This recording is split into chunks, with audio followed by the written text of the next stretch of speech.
Well, whoop-dee-doo. Hey, gang. Welcome. I'm Cliff Jablonski, the behind-the-scenes guy here at the Mummy and the Monkeys Hairy Scary Hangout, yeah. And I want to know one thing. Are you DTF? That's right. You know what I'm talking about. Are you down to Friday?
Hey, what's buzzin', cousins? I'm Grimm Gorri. And I'm Janet Decay. And you're watching The Mummy and the Monkeys Ghoulardi-Feast. Hey! Yeah. Yes, this is our after Thanksgiving or around Thanksgiving time special. And we have a very good reason why we host a Ghoulardi-Feast. What's that? That's right.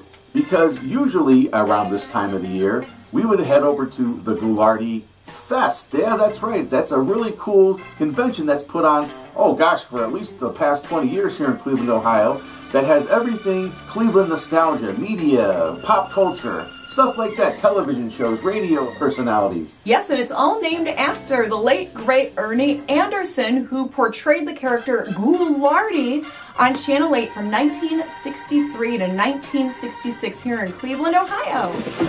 See, when you're real close like that, you miss this whole bit here.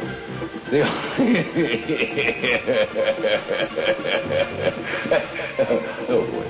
Don't too close. You'll see the phony beard in the hole. Boy, what great times we had at Ghoulardi-Feast, I'll tell you. So what we would do is after Ghoulardi-Feast, a week or two after, we would compile some of our, the goings-ons and the things that we saw and participated in, and put together what you're seeing here tonight. At this time, ladies and gentlemen, put your hands together to welcome your hosts for Ghoulardi-Feast 2015, Big Chuck Shadowski, Little John Rinaldi, and Bob Houlihan Wells.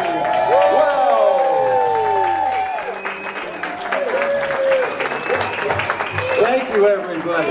Thank you.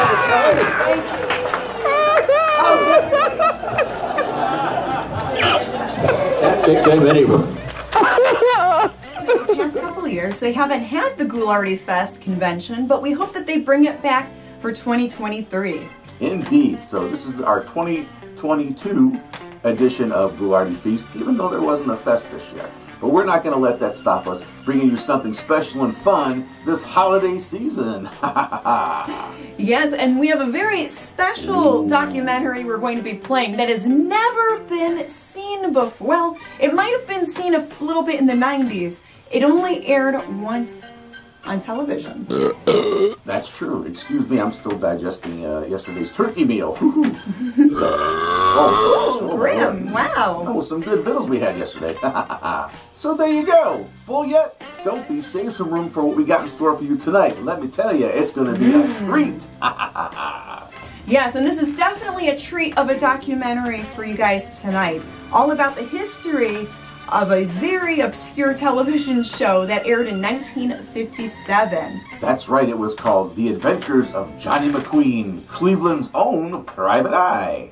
And it was a live streaming, kind of like a live streaming television show back then. It was way ahead of its time and experimental. And the cool thing is, Ernie Anderson, who played Ghoulardi, narrated this documentary back in 1992 or 93? Perhaps 92, but this TV special was aired on WEWS in 1993 and hasn't been since then, hasn't been seen since then. But that's not it. We also have more treats that are coming up between the breaks. Yes, so we're going to have some clips from past Ghoulardi-Fest shows, as well as a skit here and there. And then we also have some fan mail that you guys sent us that we're going to open up later on in the show. That's right, and the found footage. But the fun doesn't stop there because... That's right, we hope you saved a little room in your tum-tums for a little bit of Cleveland nostalgia. Yummy. Peanut butter. So let's not delay. Let's get tonight's festivities started, all right? Here's part one of The Adventures of Johnny McQueen, Cleveland's own private eye. Ooh.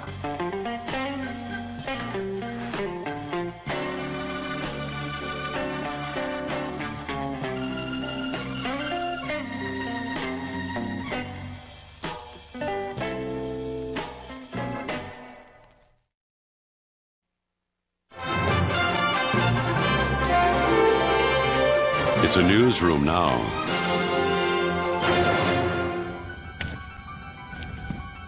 But years ago in this studio,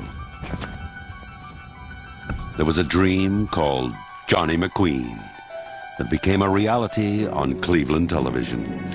It all began right here in 1957.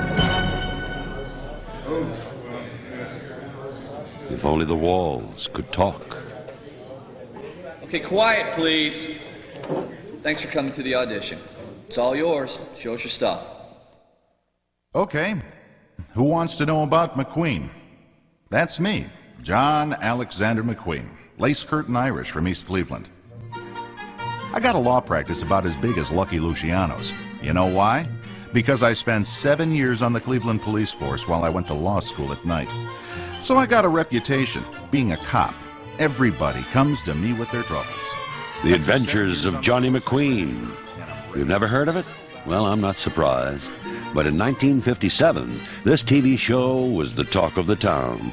One of the most imaginative and popular shows ever produced in Cleveland by Clevelanders.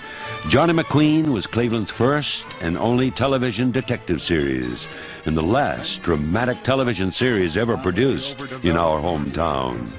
So, gentlemen, there's my clientele. Goofs, goons, hoods, neurotics, dames, and very high-class broads. I'm open for business 24 hours, and I hate it. That was a great read. Thanks. We'll call you if we're interested.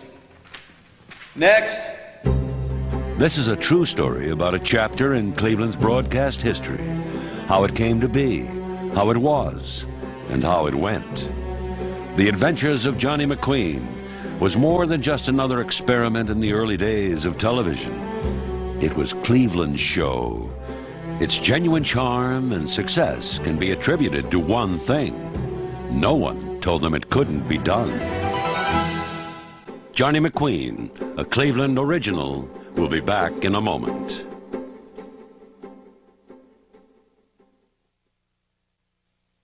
We now return to Johnny McQueen, a Cleveland original.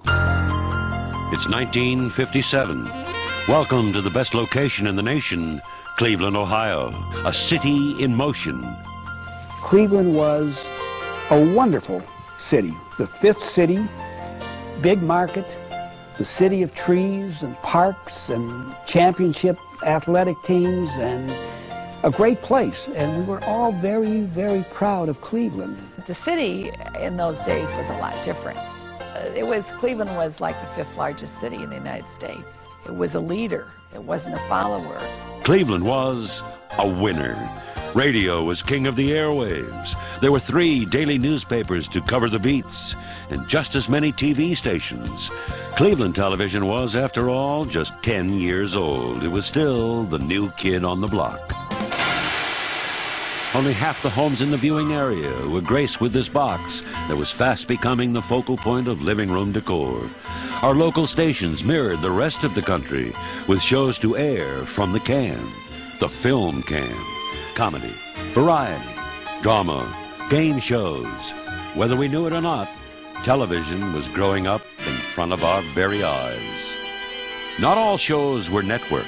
Local shows got their fair share of airtime. The leaders, our leaders, Scripps Howard, and the managers all felt very strongly about local programs, to the point where they would take a lot of risks. They felt if you could involve all of the people in the community, all of their friends would watch. Therefore, you'd have strong ratings. Unfortunately, locally produced shows had a high mortality rate, changing as frequently as Cleveland's weather. But Cleveland television was willing to take risks. Later on, it became very evident during the days of Bill Gordon and Dorothy Fuldheim doing the 1 o'clock club. At that particular time, Channel 5 was doing twice as much live programming as the other two stations combined. They had just enough success at their risk-taking so that they wouldn't take the money and run. They would invest it in the next risk. Television locally was done live. There was no such thing as videotape yet. When we went on the tube, it was there for everyone to see, every mistake we made. So you never knew what was going to happen. And from that standpoint, it was very exciting. It was exciting for everyone. And I think it was really exciting for viewers, because they knew it was live, and they could just sit there and wait and something would go wrong, you know? Or maybe it would go wrong. Nevertheless, television was a fascination.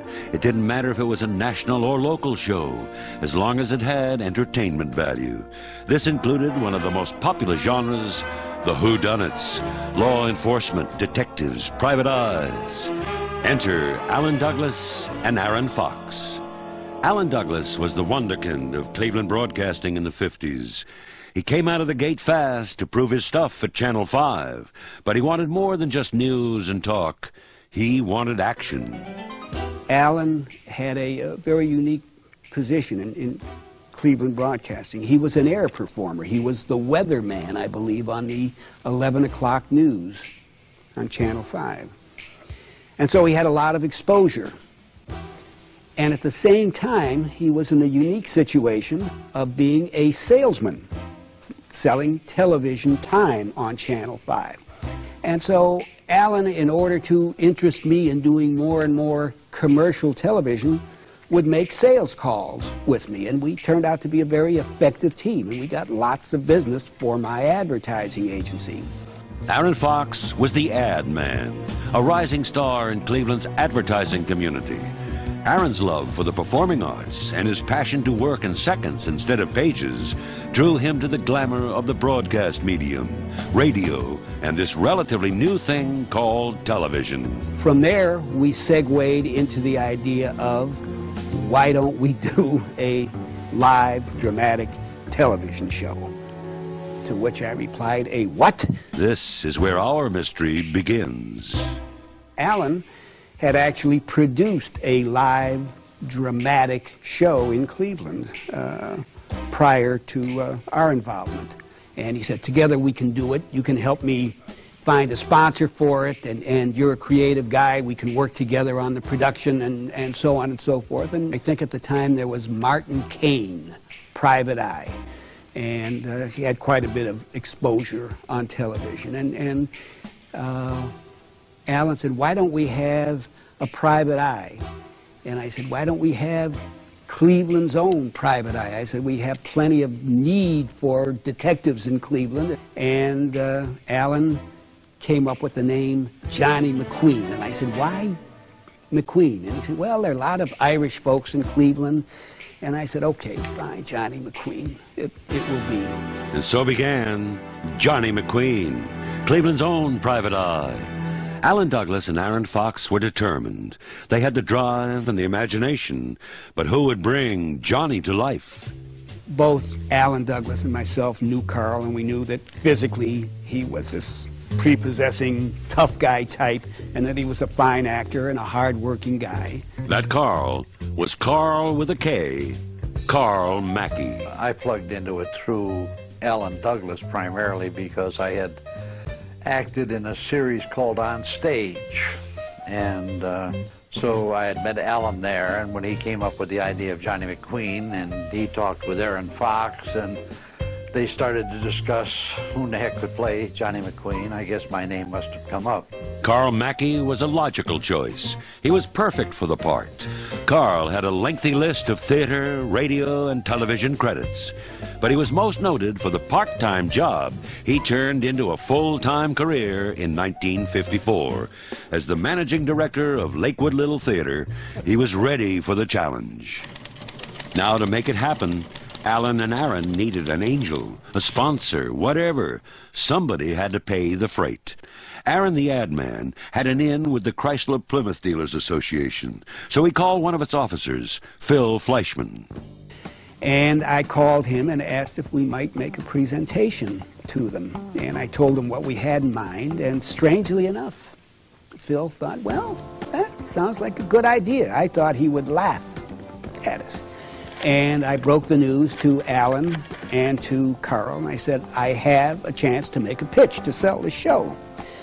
Then the three of us sat down and dreamed up the plot, the presentation gimmick that we were sure would sell the whole project for us. So they asked me to do this presentation at the Hotel Carter. And it was outlandish and insane, and we deserved to be put in jail for what we wanted to do. And Aaron Fox and Alan Douglas made the pitch about what they had in mind. And as I was going through my routine with a dismal, boring flip chart presentation talking about cost per thousand, I was given a cue. The door indeed was kicked open. And I walk in and say, my name's McQueen. I'm lace curtain Irish, etc., etc. And one of the dealers had the presumption to say, who is this guy? What's going on here? At which point Carl went over and grabbed him by the tie and said, shut up, be quiet. Put him down in the chair, and the guy shut up. And Carl went through his routine of explaining that he was a private eye, that Cleveland was his beat, that he'd been an ex-cop. This was his secretary, but he was going to fire her. He's going to have a better-looking babe each week. And he got these dealers so excited that when we were asked to leave the room, they started chattering immediately. That night, the phone rang, and it was Phil Fleischman, and his opening line was, "You're nuts, but you got it." And so it went. Television was still in its infancy. Radio was broadcasting king, but the power was in print. The media in 1957, the print media was extremely powerful. There were still the 3 newspapers in Cleveland. You had 2 afternoon papers and a morning newspaper. It was with more than a little reluctance that the Fourth Estate decided to acknowledge its new rival. Someone had the wisdom to make the decision, but no one wanted the credit for writing about television, which the business department considered its enemy. How much of an enemy was it? The Lux Video Theater was called Soap Theater because you couldn't give Lux a free commercial by calling it Lux Video Theater. The radio and television pages of the Plain Dealer, and I think it's true of the news and the press also in those days, didn't try to be a news section. It tried to be a feature section. And the creators of Johnny McQueen did us a big favor. They gave us something which we felt for sure the public would enjoy reading about and seeing pictures of the people who participated. And we hoped we were in on the beginning of something great. They were naturally excited about it because it was such a unique concept. Here is a live, dramatic show emanating from Cleveland about Cleveland's own private eye. It gave them something to write about. Johnny McQueen, a Cleveland original, will be back in a moment.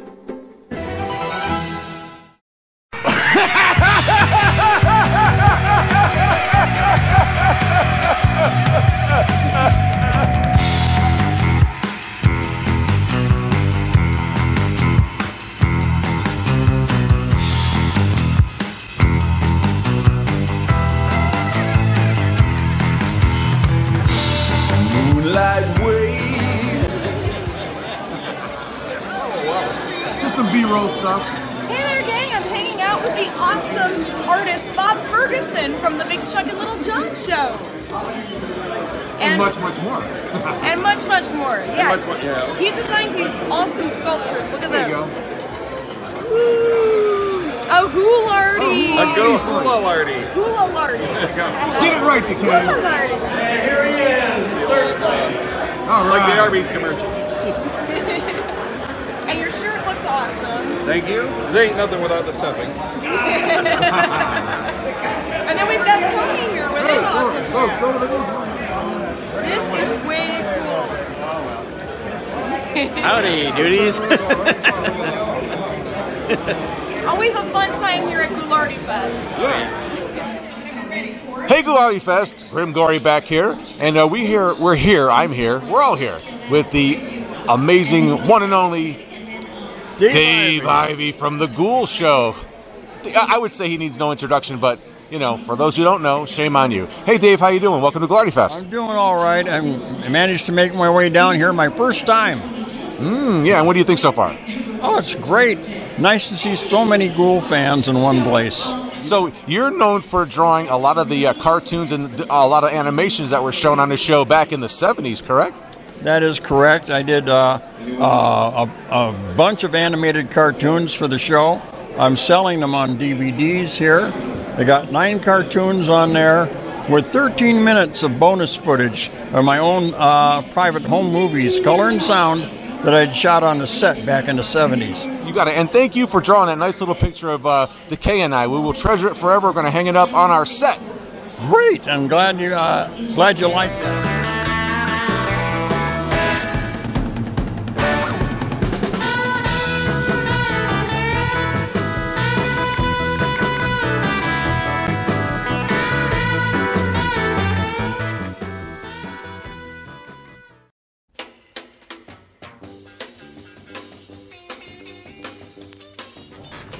Hey, welcome back, pilgrims, to the Mummy and the Monkeys Ghoulardi-Feast. Hopefully you enjoyed your Thanksgiving Day, and hopefully you're enjoying tonight's presentation. Yes, and coming up next, we have a special video clip. Ooh, that's right. That you found, Grimm, on videotape. I'm just finding everything we're showing tonight. You're finding all of the things. Yeah, we're always on the lookout for these rare, hard-to-find home movies and tapes regarding the local television from our hometown.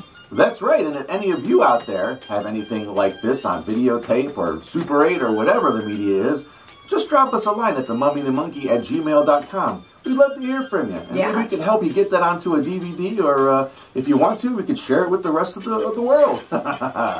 Yeah, we want to keep this part of history alive, and these old tapes, they could end up in a dumpster, in the trash, and we want to rescue them if there's something that's really good and something worth saving. Archive it for the ages, that's right. So let me explain this clip real quick.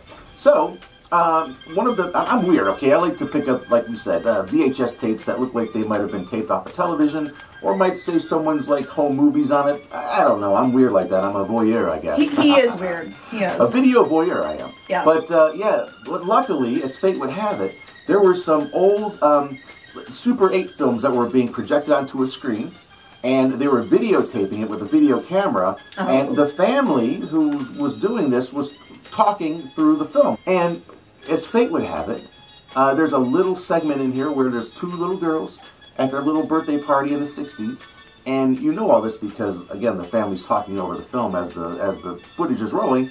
And they mentioned that the crazy straws they're drinking out of were from Manners Big Boys, and these were Ghoulardi crazy straws.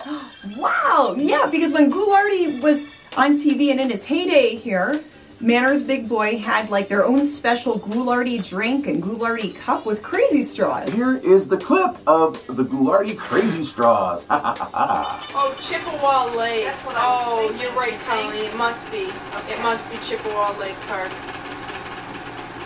Cynthia!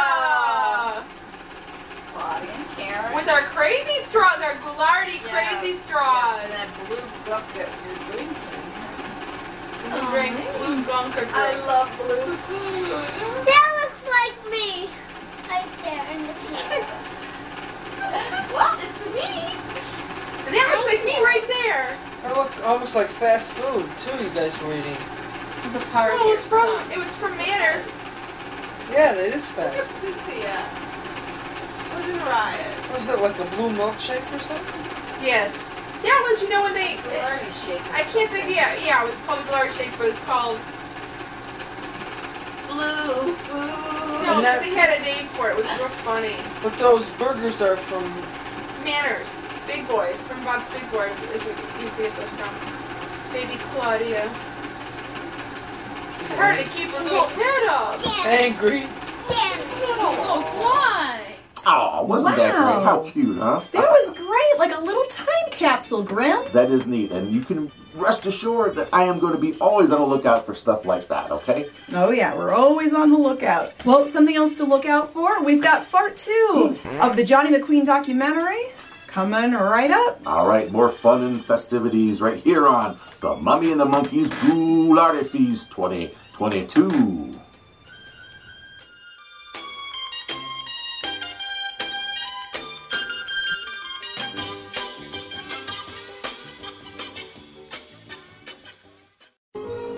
And it was not only great for them, but it was TV fodder for me. It was something new, it was something different, and every newspaper man is anxious to jump into something that is a bold venture. George Condon and I and Alan Douglas and Aaron Fox got together, and they told us about Johnny McQueen. And we were impressed, and here was a chance for us to have something. We would have bragging rights on something in Cleveland. And so in the next day or two, maybe the following day, George Condon wrote a column about this new character that was going to be created and was going to appear once a week on Channel 5 on Sunday at 6 o'clock. Johnny McQueen, a detective drama. Mostly, our television policemen and our private eyes have been stationed in New York and Los Angeles. A mighty coincidence in view of the fact that these cities also happen to be the nation's motion picture and television centers. Cleveland television is notable for its lack of creative programming. When somebody like Douglas comes up with an idea for a TV series to be produced here and then manages to sell the idea to a sponsor, he has achieved something truly remarkable. All of the papers wanted success for this. They really did. I mean, Jim Frankel, Nancy Gallagher at the press, Mike Van Meter at the news, and George and I were very enthusiastic. We went out of our way in every way to help. Both Alan and Aaron knew the talent in Cleveland and built the show with these people in mind. But the first order to fill was a tall one. A few days later, Alan Douglas called me and said, I want to tell you a story about what Johnny McQueen is going to be like. And then I want you to also write about the fact that we're going to have auditions and we're going to try and find the guy to play this part. I said, well, all right, I'll do it. However, there is a condition. If I run the story, then when it becomes time for you to pick somebody and you want to make that announcement, I want to do that story too. Here's a Joe Friday type assignment for you. Find Johnny McQueen. He might be your milkman, your barber, or even your husband. The accompanying sketch is It's interesting to note that the leading man Alan and Aaron had pictured bore a striking resemblance to the McQueen-to-be. Of course, the similarity to Carl was intentional. Carl posed for the picture. He was the heads-on favorite for the role, but they wanted to verify their hunch with open tryouts. Hundreds of resumes poured in. The response was overwhelming. And for a chance to be on television, people tried anything. And one day I was in my office wearing my advertising agency hat, and my secretary came in and said, there's a gentleman out here from an insurance company that has something he wants to present to you. And in came this very nicely dressed young man with a trench coat over his arm. And I noticed that his lower lip was trembling, and I wanted to make him feel at ease. And I said, sit down and tell me what's on your mind. And he wouldn't sit down, and he said, I've got something I've got to give you. And I said, yes. And with that, he pulled a pistol out from under his raincoat and shot me with a blank. And I stared at him for the longest time, and his lip was still quivering, and he took this gamble that he would get my attention, and he did. and I tried to control my emotion. It was not so much fear as I wanted to strangle him. But that was the kind of response that this show evoked in a lot of people. They were willing to do anything. Finally, after auditioning the best talent Cleveland had to offer, Alan and Aaron confirmed their hunch. And I got my wish when they picked Carl Mackey to be Johnny McQueen. I met Carl and did an interview with him. Everybody was a Cleveland booster, and I think that carried over with the columnists. But they were happy to boost something that was Cleveland-oriented, and I think that contributed to this euphoria about a live show showing Cleveland. And the show wasn't going to go network at all, you know, it was a local show. But there was a kind of pride in that we can do it too. The media was excited, the sponsors were excited, so excited that they wanted the show on as soon as possible. Alan and Aaron were glad to oblige. In the fast-paced world of television, one sells first, then worries about the details later. Details like a cast, a crew, rehearsals, airtime, and a finished script. They had 30 days. Johnny McQueen will return after these messages.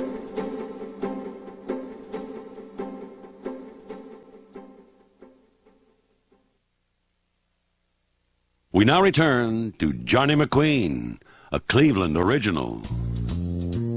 And so the countdown to the Johnny McQueen premiere began, and expectations were high. It was all simultaneous. We determined that we had to do a series of things. We had to find a rehearsal hall. Alan had to talk to Channel 5 and sell them on clearing time for us in a good time period. Sunday at 6 o'clock was church time, as Johnny McQueen would say. We had to cast the first script. We had to write the first script. And we had to figure out how we were going to do it. $1,800 a week in 1957 was a moderate budget. Now, none of us had ever produced a half-hour show with on-location film and studio time and air time. So everything was done very quickly and for very few bucks. With the role of Johnny already determined, Carl and the producers set out to cast the rest of the show. Oh, the talent was from all over Cleveland, from every theater group in Cleveland, the Playhouse, Caramoo, Lakewood, Chagrin, Euclid, etc., etc., etc. At the time, it was said of Cleveland, it's a lousy roadshow town for shows coming to the Hannah, because there are so many people busy doing theater that they don't have time to go see theater. Alan and Aaron knew what to do to ensure the success of the show. They needed cheesecake, and lots of it. They had a gimmick then that Johnny McQueen would have a different secretary, a bombshell each week. And so they had auditions for that too. Alan Douglas and Aaron Fox, creators of the new Johnny McQueen video series in Cleveland, are looking for 13 attractive girls to serve as secretary to Detective Johnny. Literally hundreds of some of the prettiest young women in northern Ohio emerged and descended on our production headquarters. It may have been one of the selling points to the media also. And it, for want of a better word, it was cheesecake stuff, you know. So that was a kind of an appealing thing, pictorial-wise, for the newspapers. Production for McQueen was now in full swing. The location cinematography was intrinsic to the whole idea. We were going to show Cleveland, and that would in itself be exciting. But if we're going to shoot film on location, then we needed a very hard-working, fast-moving cinematographer. Well, I had worked with Mel Horace on commercial assignments, and we talked Mel into doing it at our rather paltry budget. It was a chance to make something out of nothing. Because you started with absolutely nothing, and you ended up with a show. And they made it happen. We had no rehearsal. We showed up on the day of the shoot. The crew, the camera crew was me, and a tripod and a camera. Carl and I and Mel Horace got our heads together and said, let's do this or that. It's like a sandlot football team drawing a play in the sand, saying, okay, let's have them do this instead of that. And this is what we shot on. This was long before sound cameras were portable, and you could do location sound. Everything was dubbed, voiceover, and edited sound effects and what have you. But on this particular camera, it was a wind camera, and you wound the sucker up here, and if you had a full wind, you could run for 36 feet, which was 1 minute, and it sounded like that. And the first show we shot, which nothing went according to schedule. We woke up one morning and there was snow, and we thought, well, can we shoot it? Well, why not?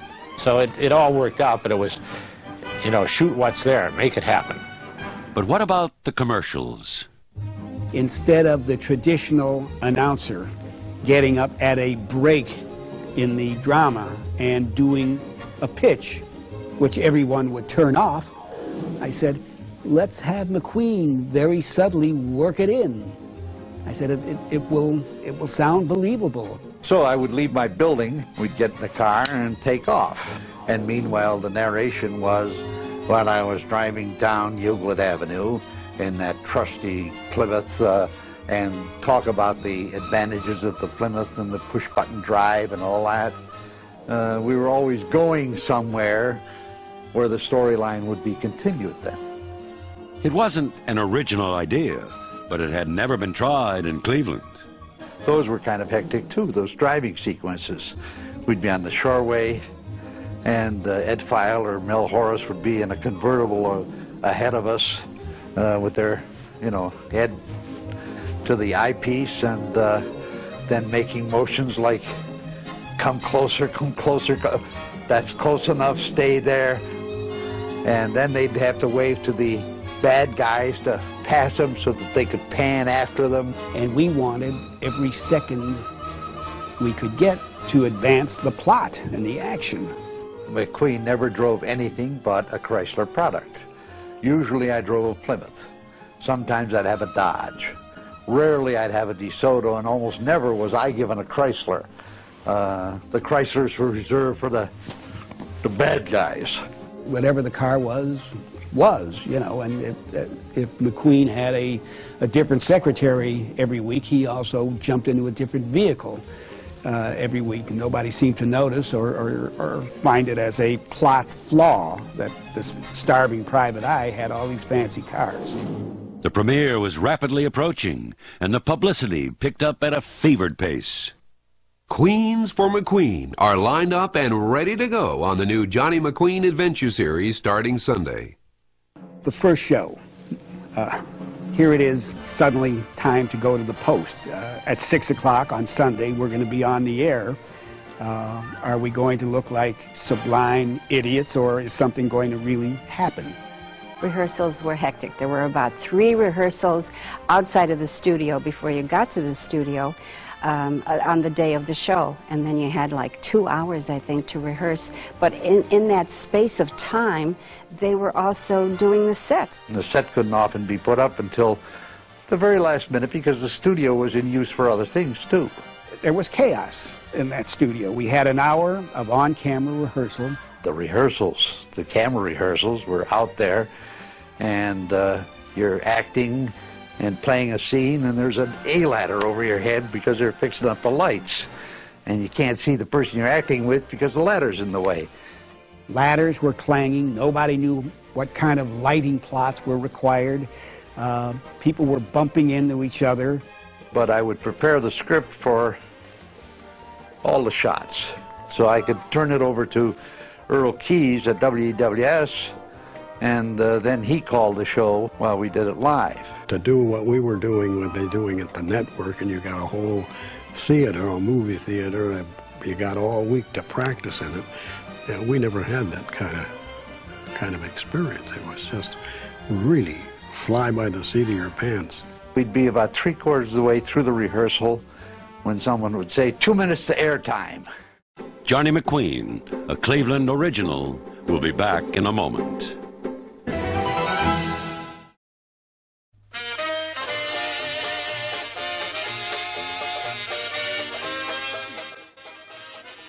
Hey, Stasha, I'm home. Boy, I hate that holiday traffic. That's for the flamingos, let me tell you.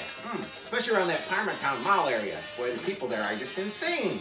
But I think it was worth it because I found a place where I got us a bird for real cheap. Yeah, it was only $5 for this turkey. Can you believe it? I walked out there with a turkey for $5. I can't believe it. Now, let's go over everything. We got everything to stuff the turkey, right? We got the pierogies, we got the sauerkraut, we got the lozenge chip dip. Sounds good. All right, I think we're ready to put this bird in the oven. Oh, by the way, how you doing?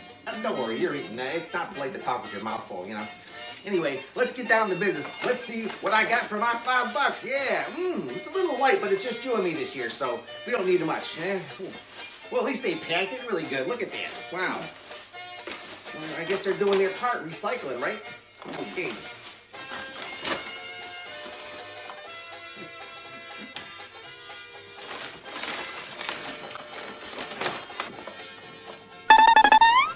What in the actual fudge? Look at this. Huh? Well, I guess I just gotta make do, right? Nothing else to do but say, Happy Thanksgiving, everybody. Right, Stasha? Well, what are we gonna do? Chinese or KFC?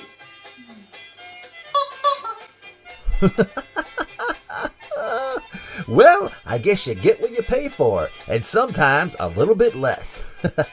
Join us next time for more misadventures of Stasha from the old country.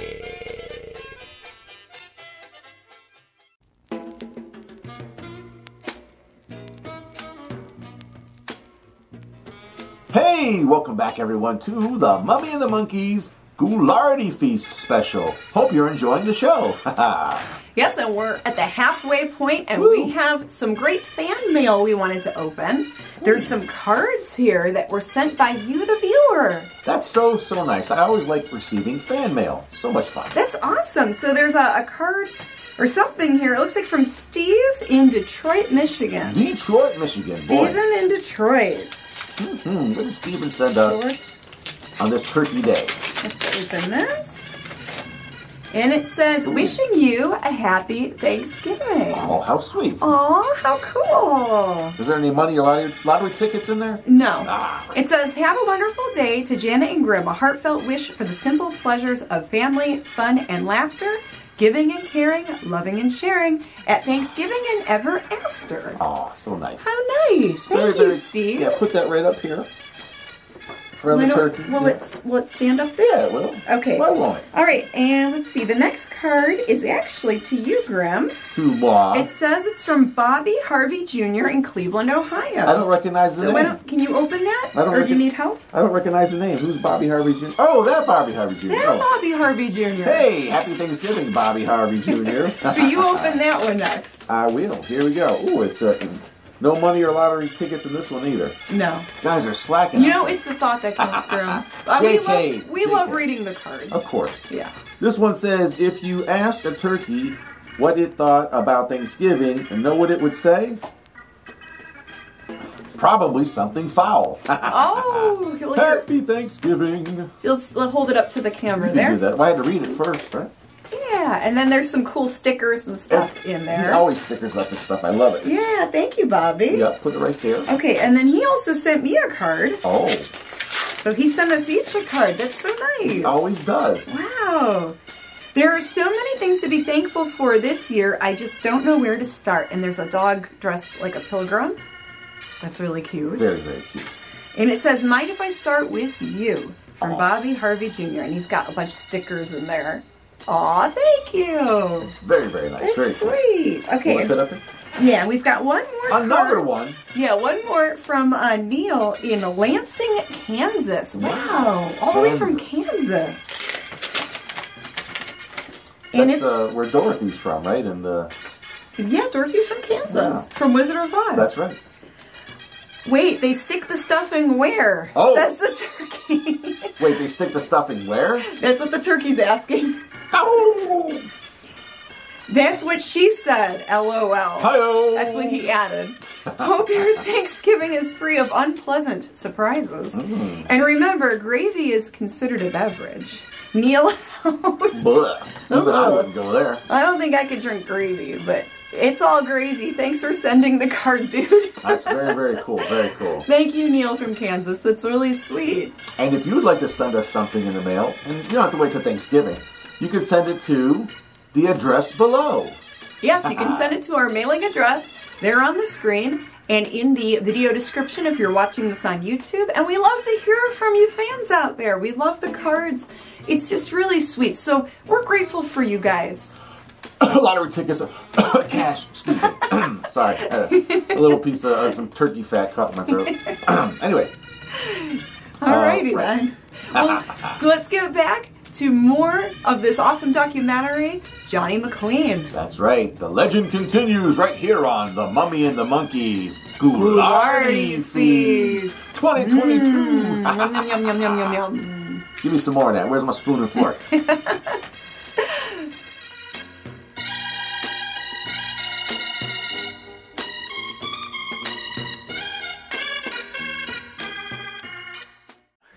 It was approaching 6 o'clock, Sunday evening, April 14th, 1957. As far as everyone was concerned, it wasn't just Cleveland. The whole world was watching. And suddenly somebody yelled, okay, 30 seconds to airtime, and gulp. You stopped, you got yourself organized. And suddenly it got deadly quiet, and everybody stood there frozen, and somebody went like that. Then you're on. You're watching the first in Ohio, WEWS Television, Channel 5, a Scripps Howard broadcasting station. Now, live from Cleveland, The Adventures of Johnny McQueen. Tonight's episode, Doom for a Debutante. This is my town, Cleveland, Ohio, and I know it about as well as any man living. The architecture here is magnificent. You know, we've got the 8th tallest building in the world here. Some of the finest structures in the Middle West. Some of it right here in my office. This is Dorothea Finster, my secretary. I don't think she'll last. Good morning, Mr. McQueen. I decided to clean things up. There wasn't anything else to do. Don't you have any typing? Shh, people will get the idea that I'm not busy. The premiere episode was entitled Doom for a Debutante. The daughter of a Cleveland tycoon announces that she intends to marry a short Vincent tough guy. The father hires McQueen to investigate his prospective son-in-law. But before McQueen can do so, the tough guy is found dead in Wade Park. We didn't use cue cards or anything like that. You knew it or you didn't know it. And you know what the other person hopefully is going to say and do. And if they say and do something else, well... And if you didn't know it, you better open up your mouth to say something, because it was live. I used to just hope for happy dialogue, two people scene, so I could get on a couple of pages ahead of that and find out where the trouble spots were going to show up. As the scene ended, and you went to a commercial, supposedly, the integrated commercial where McQueen's driving after the bad guys or something, all you did was say, Miss Finster, we better go to so forth and so on. And you get up and start to move, and they're cut to the coming out of the Standard building, helping Miss Finster into the car, and away we went. Everybody remembered their lines. The director directed, take one, take two, the cameras worked, the sound was right, they rolled the film at the appropriate moments, and it came off. It was hectic, very hectic. It was a fast half hour. I mean, you couldn't believe it when the program was over and you thought, my God, it's over already, you know, and then, because the pressure was great. It really was. And somehow, what evolved was a 30-minute private eye show with Cleveland's own private eye, and we weren't stoned or arrested or killed for creating an abomination. It was a decent show, and we just couldn't believe that we had done it. And the critics agreed. The case with Johnny McQueen is that it was fragile all the way along. We still were free to criticize, but as I recall, I tried to be very careful that the criticism was helpful and that it would keep the show going and it would improve it. It was almost in the characterization of a crusade with all of us.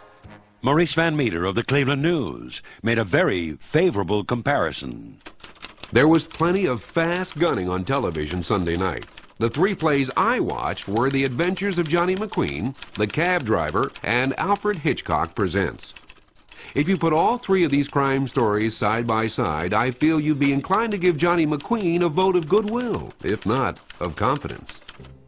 The feeling was that there was potential here. And so I guess we were all spurred to make the second one even better. And so there was a great feeling of anticipation anyway about the success of the series. Johnny McQueen, the Cleveland original, will be right back.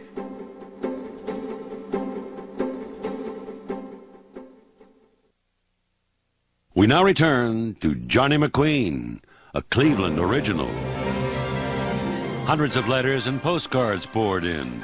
People wanted to see more, and so did the critics. But as production on the second episode began, they were dealt an unexpected setback.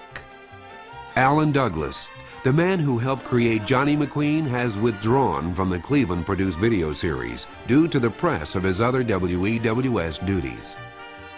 Alan left the show for perhaps his own reasons, and he said, "You guys have a real good handle on this show and where you want to go with it." He said, "Let's not have two captains." We were getting ready to do the next show, and Aaron said, Alan's no longer with the program. So what I want to know is if you would direct him now. And so I ended up not only playing Johnny McQueen, I ended up directing him then. Aaron Fox, co-founder of McQueen, will take over the show. A freelance author, William Milhon, will help him in the writing. And our studio, our office, was his kitchen table. And I would come after work. We would sit at his kitchen table all night long. By daylight, we would have a script. And so, on with the show, or at least the second episode. So that we had a audition one day, a read-through the next.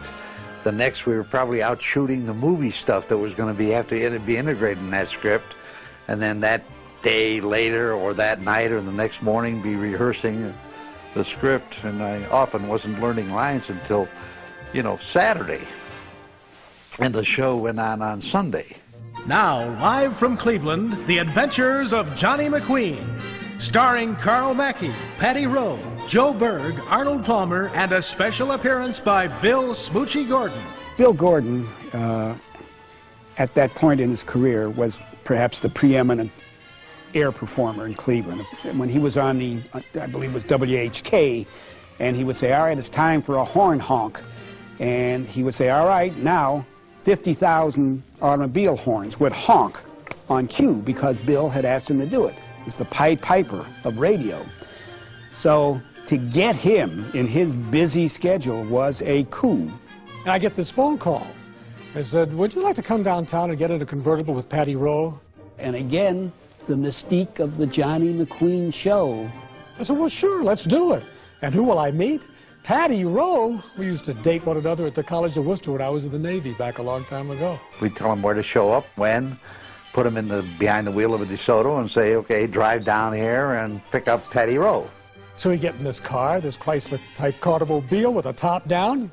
Off we went. And we whip off in a convertible. It looks really glamorous. I did it because it was a challenge, fun to do, and even though I was very busy, there was no money involved. And when there's no money involved, you figure, it's got to be fun, or let's don't do it. So they said, we're not going to pay anything. Just come down and get in a car and drive away. I said, I can handle that. There wasn't any rehearsal time. You do it. This is what we're looking for. Go in and do it. So we all had fun. It was a very relaxed type of environment.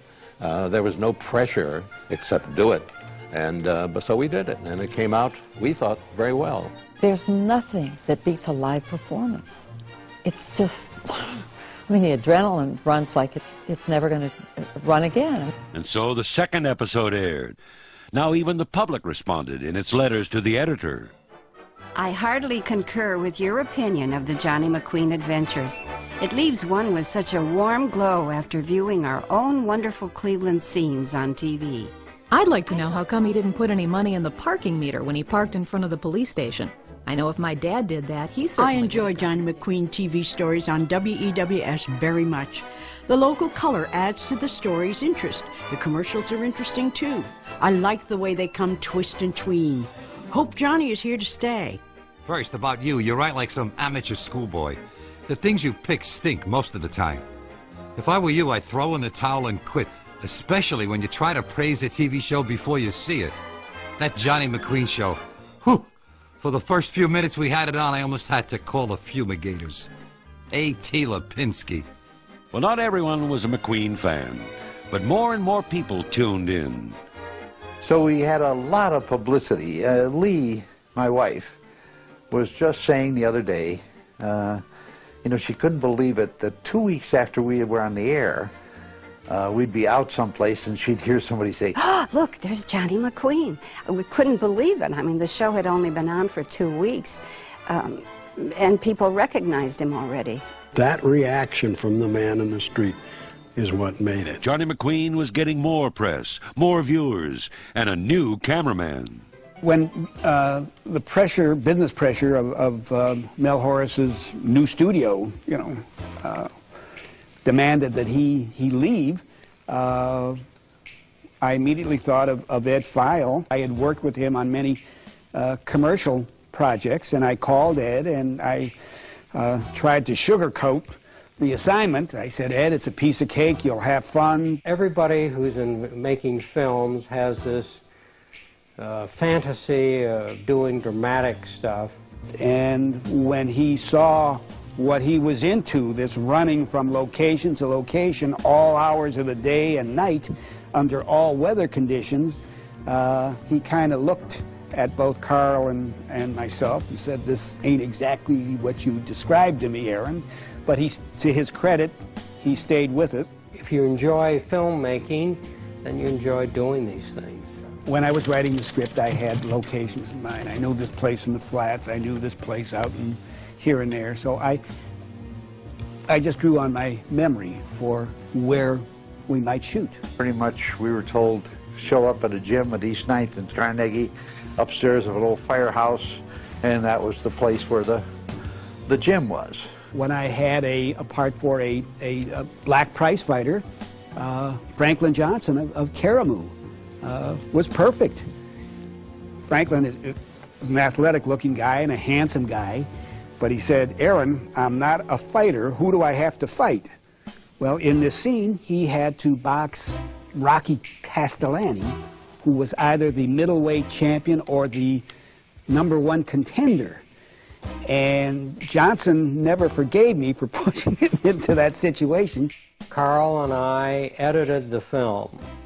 He looked at it at a film viewer and with a footage counter to determine how long scenes were lasting, because we had to have this timed fairly accurately to fit. We went through and estimated and then put it together, and that went to given to the projectionist at the TV station. Episode 3 got better, so much so that it caught the eye of a national publication, Variety. The Johnny McQueen stanza has moved along well, and the third in the series was the best yet in plot, presentation, and filming. As the McQueen momentum was accelerating, the brakes were being put on by the sponsor. Oddly enough, the cause of the McQueen crisis is not primarily the fault of the series. Producing a TV show in Cleveland is an uphill, discouraging struggle. Now the patient is critical. The Dodge doctors can save him. It would be to their glory if they did. Johnny McQueen, a Cleveland original, will be back in a moment.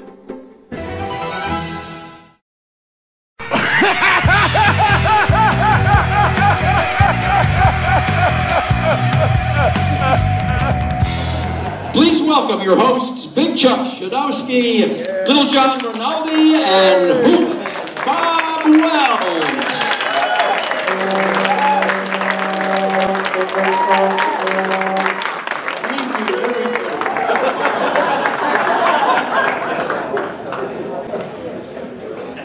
Well, good evening. How's everybody doing tonight? I'll tell you. Are the mics on? Mine is. I can hear myself. Testing 1, 2, 3, 4.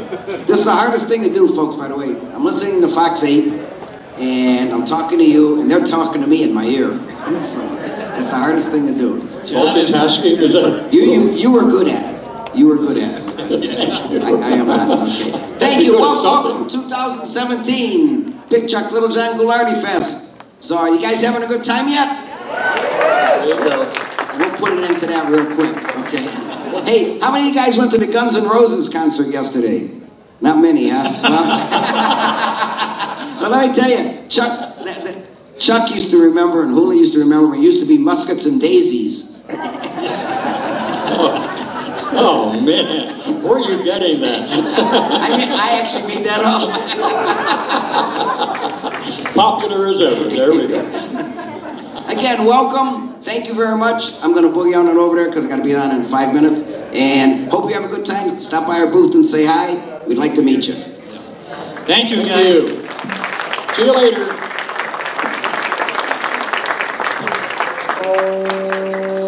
Oh, that was fast. Just a reminder for you that Houlihan and Big Chuck will be back here in about an hour at 6:30 for readings by Robert. In the meantime, however, if you want to stay here, Janet Decay and Grimm Gorri will be up on stage in just a moment for fun and games with the Mummy and the Monkey. Okay, so just give yourself a moment or two, and Janet Decay and Grimm Gorri will be up here with lots of fun and games for you. In the meantime, the dealers' booths are open, and the dealers are ready to have fun with you, okay? I'm Jim Szymanski, by the way, from the Big Chuck and Little John Show. Hey, everybody. Hey, what's buzzing, cousins? And welcome to Ghoulardi-Feast 2017. I'm Grimm Gorri. And I'm Janet Decay. And together we host The Mummy and the Monkey Show. But you probably already knew that, right? Well, we're going to do a little fun and games after we show this skit. So we're going to need some volunteers, though, for these games. So we need at least 2 teams of 2. So 6 volunteers total. 3 would be ideal, and you win invaluable Mummy and Monkey prizes. That's right. Yeah. Oh, look who's here. Little Violet. How are you today? Good. Good. Do you like coming to Ghoulardi-Feast? Yeah. I heard it was your favoriteest thing to do. See you. To see. Oh, look at that. Thank you. See, come to see Grimm Gorri. That's nice. Well, are you going to help us out? What do you want to do? Who's coming up? Do you want to help? Are you going to play too? Yeah. Okay, all right, we got us. And then you're going to wrap the mummy. So we're going to do it. So the object of the game is for you have a limited amount of time to wrap the mummy, and we're going to have the audience vote on who wrapped the mummy the best. Okay? So when I count to 637, you start. I've got a timer in my hot little hand right here. You have 2 minutes to wrap your mummy. On the count of, when I say go, you do it, all right? Ready, set, go.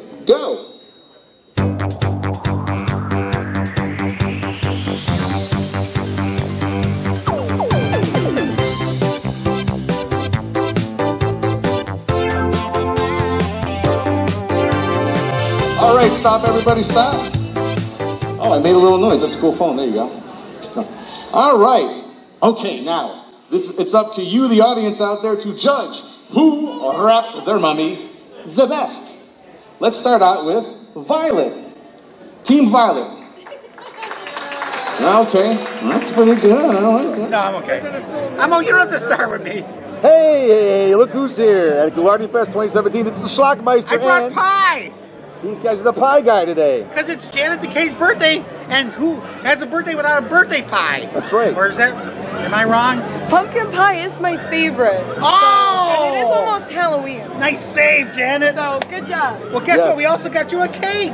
Oh my gosh. Happy Boo Day, Janet. Look at that. And it's all thanks to your monkey man. Let's turn the camera on him now. Thank you, Funky Well, Monkey. you know, The funky monkey. I couldn't have done it without the assistance of the fabulous and the mighty and awesome Schlockmeister. Thank you, buddy, for saving my bacon. Thank you, man.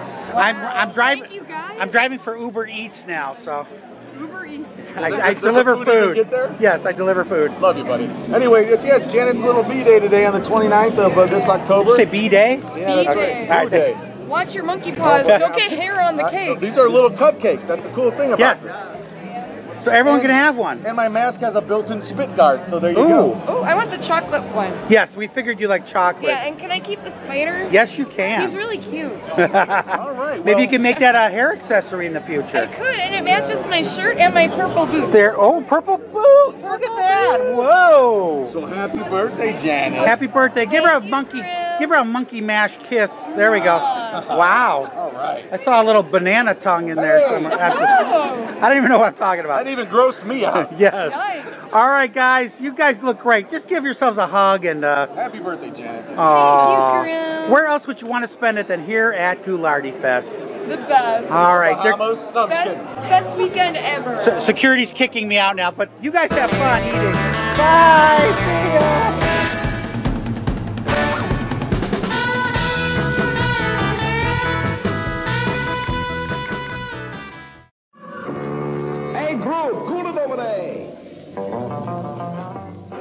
Hey, welcome back, one and all, to the Mummy and the Monkeys Ghoulardi-Feast 2022. Yes, we love watching this nostalgia, these retro shows and documentaries and things like that. And we love Thanksgiving because it has a nostalgic feel. It's just a fun time where you can enjoy dinner, have yummy food with your friends and family, and it's just kind of more of a chill holiday once you get all the food made. Once you get and the traveling done, it's the most traveled holiday in this country, that's for sure. Yes, and speaking of fond memories, one of my favorite Thanksgiving memories is growing up in Cleveland, and on Thanksgiving night, Channel 43 would show King Kong, the original 1933 King Kong. Aww. That's right, and I believe other stations around the country did that, and heck, some of them even showed Godzilla movies all night after that, after they showed King Kong.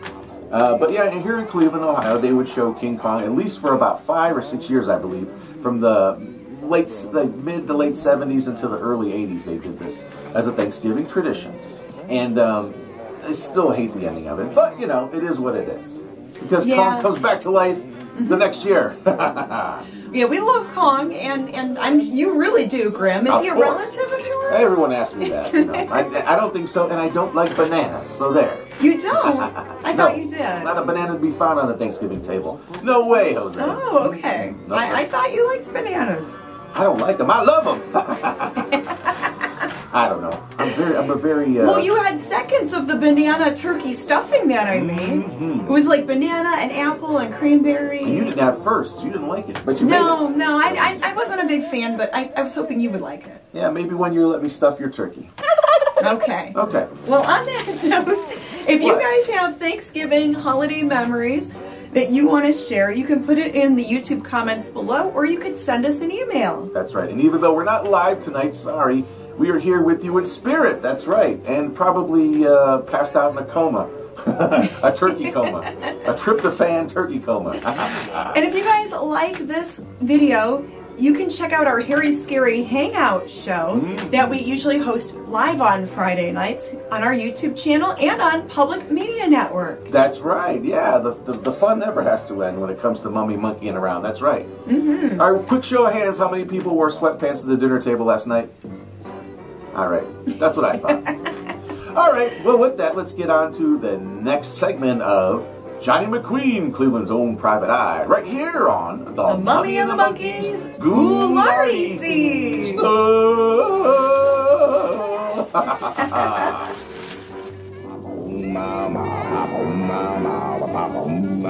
All now ever hears is Papa. But the cast and crew of McQueen knew they had a winner. I think the ratings, as I recall, were quite good. I think Channel 5 was very pleased with the ratings. They were very pleased with the publicity. Tons of mail. We got mail from everywhere. Hope you will continue to show these marvelous shots of Cleveland. The music was also quite effective. The show made one feel that Cleveland is as exciting as New York. Also like the way McQueen thinks out loud when going to various places. RJ. Dear Johnny McQueen, I've been watching your programs. I like the mystery and when the secretary called you honey. Bravo! McQueen series looks fine. Dear Mr. Johnny McQueen, I like your live program. How do you think it up? I like the mystery. Sandy. Now, live from Cleveland, The Adventures of Johnny McQueen, starring Carl Mackey and Patty Rowe, with special guest star Robbie Palmer, Miss Ohio, as Shelley the Singer. Tonight's episode, The Nightclub Singer. We cast Robbie because we knew her and because she wanted to be cast, and she wouldn't leave either Alan Douglas or myself alone until she got a part, and she did very well. It was, you know, a matter of pride, a labor of love, to use a cliche. Businessmen, businesswomen interrupted their very busy schedules to work on this project. It was fulfilling and it was fun. McQueen carries on. Greater Cleveland Chrysler dealers met during the weekend to reconsider their decision to drop Johnny McQueen after last night's show. The good news is that Johnny will continue 4 more weeks. Realizing that producing a weekly show was tough enough, Aaron and Carl decided to keep it simple by installing a permanent secretary. The gag, so to speak, had played out, and what we really needed was a competent actress because the part of the secretary was expanded. Not every girl was up to the acting. None of them were bad. They all looked good. But finally, I think the determination was made we're better off with one girl each week. Patty was it. I got the part of a goofy secretary type. I believe her name was Miss Finster, which is German for darkness, and that she was supposed to be a blank in the dark at all times, and Miss Finster was really in the finster at all times. And Miss Finster was ditzy, you know, but she meant well. She tried hard, and she was always cheerful, and I don't think she was all that bright. But it takes a smart person to play it on anybody that dumb, you know. Now, live from Cleveland, The Adventures of Johnny McQueen, starring Carl Mackey and Patty Rowe. Tonight's episode, The Millionaire Safe. Episode 7 was a Western theme show, and perhaps the boldest Johnny McQueen produced. Westerns were a big draw, and Aaron knew just the guy to do it.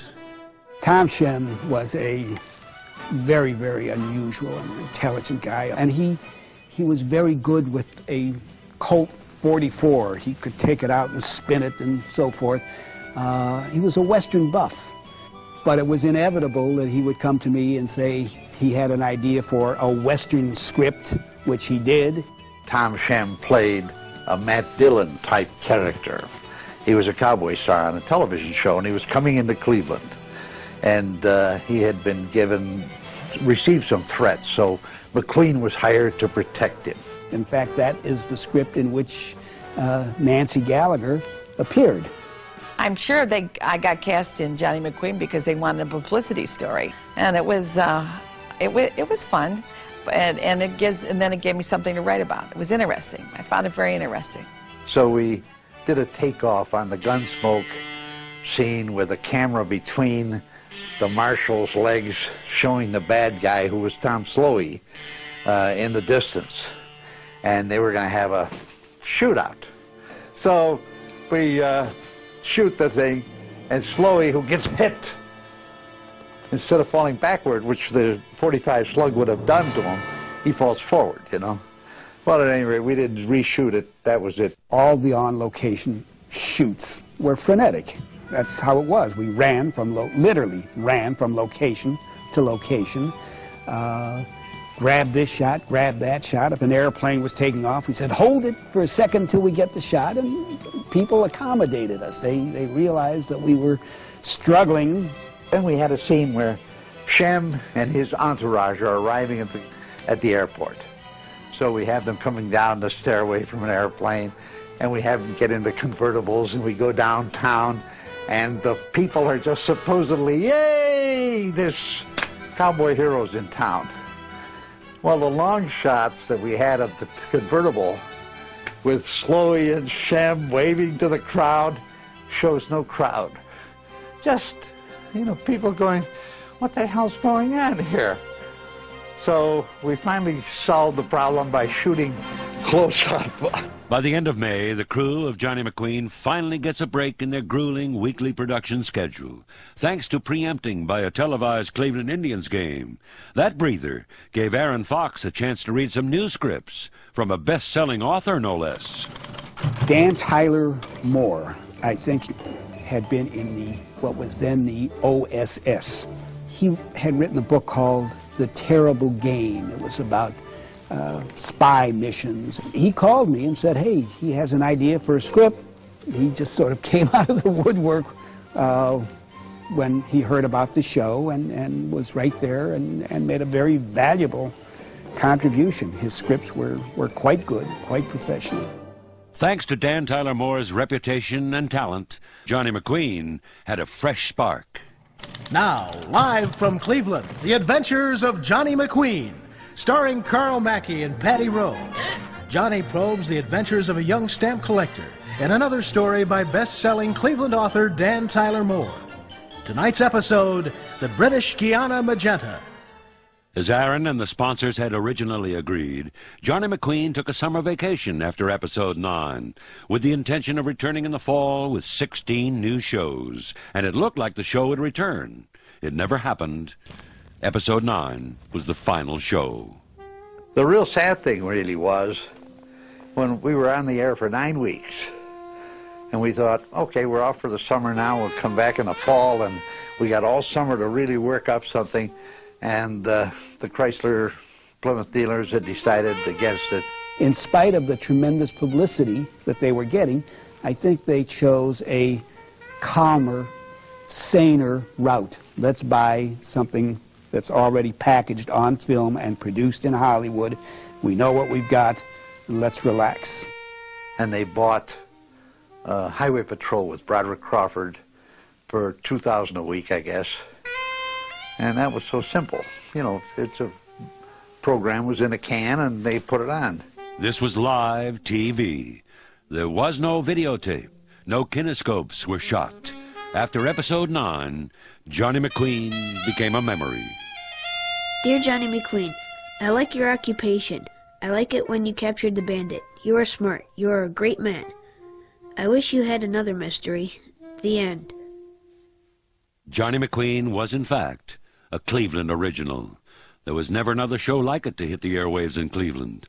And even though it aired for only 9 episodes, it made an impact on the viewers and on the people involved. Some went to Hollywood, some went to Broadway, and some became legends right here in our own backyard. It may have happened over 30 years ago, but to some it seems like only yesterday. It's strange, even 36 years later, there are people who still say, Johnny McQueen, oh yeah, I remember that. That was probably its major selling point, was that here you saw your city in a dramatic series. And that was fun, and it was exciting, and it was new. Oh, for heaven's sakes. Johnny McQueen, I think, was one of the best live shows ever produced out of Cleveland. Your set is Cleveland, Ohio, our hometown. And it looks good. Cleveland looks good on television. Doesn't even need any makeup. Looks great. It was special for a lot of us who were involved in it, and it was special for Clevelanders who saw friends they knew in a show. They hadn't seen that before. It certainly brings it back home. It is not Never Never Land. It's 9th and Euclid. I thought it was a good show. And I found it hard to believe that anybody would try to do a big project like that and do it every week and come up with a script and all that production and all those cars. And what about those cars? Those fabulous 57s are still around, restored and preserved by members of the Walter P. Chrysler Club. It seems kind of strange that after all these years that we had something good that we didn't know we had when we had it. And it's easy to put Johnny McQueen right up there with the half a dozen most interesting and innovative things that happened in television at that time. And even though Alan Douglas was out of the picture after the premiere episode, his vision to produce an original live show did come true a few years later. His legacy to Cleveland is one of the longest-running local programs in broadcast history, The Morning Exchange. Johnny McQueen, I think, was a phenomenon, a once-in-a-lifetime special happening that captured the imagination and the pride of everybody that lived in the city. We didn't know that we couldn't do this. We couldn't do that show. We just didn't know we couldn't do it, so we did it.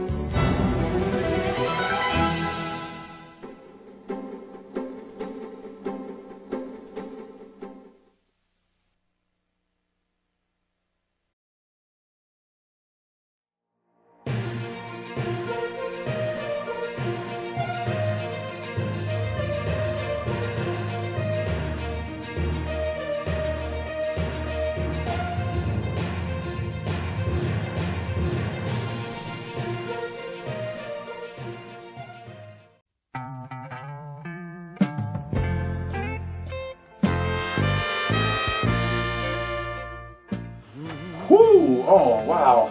Oh, Wow. man. Boy, am I stuffed. Well, there you have it, boys and ghouls. The legend of Johnny McQueen. Cleveland's private eye. We learned a lot tonight, I think. Very interesting to see something that innovative way back in 1957 was done right here in Cleveland, Ohio. And it was great to hear Ernie Anderson's voice again. It's always a treat. So we think this VHS was probably from one of the actors who was on the show, because not many of these tapes were made. It's very obscure. We have no idea. It's very, very hard to find any information about this movie, but we do know it was written by Aaron Fox, who was a writer and a director from back in the day, and I believe is still around. And the star, Johnny McQueen, was played by a fella named Carl Mackey. Carl Mackey, yeah, nice. and that's all just explained in the documentary if you were paying attention and taking notes.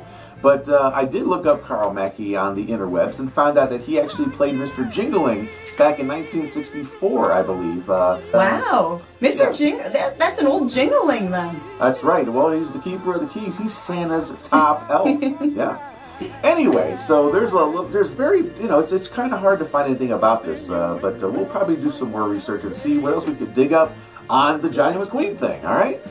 Very cool, Grimm. Thanks for the info. Oh, so much fun. Hey, no problem. Anytime. Hey, the more you know. Usually I'm the one sharing the factoids, or on the Harry Scary Hangout, we like to call it snacktoids. Yes, because you're chomping on a snack or two while you're reading factoids about the movie. Yeah. But I'm still full from all that turkey we had. I can't handle anything else. I hope that's the end of the show because I'm stuffed. I think I want to put the sweatpants back on. Yeah, that's a good idea. Well, hey, let's wrap it up. That's some right. mummy humor for you guys. That's right. Let's call it a night. Let's shut it down because, man, I could use some sleep. I think the tryptophan's starting to kick in again. Oh, boy. Ooh, tryptophan flashback. All right, gang. Well, thank you so much for joining us. If you like watching us on Public Media Network and YouTube, let us know. You can send us an email. You can put it in the comments on YouTube. You could give the video a like. We do appreciate you. And we hope that you had a safe Thanksgiving. And we hope that you have a safe rest of your week. Mwah! Happy Turkey Day, everybody. And we'll see you next year on Ghoulardi-Feast. Right here on The Mummy and the Monkey.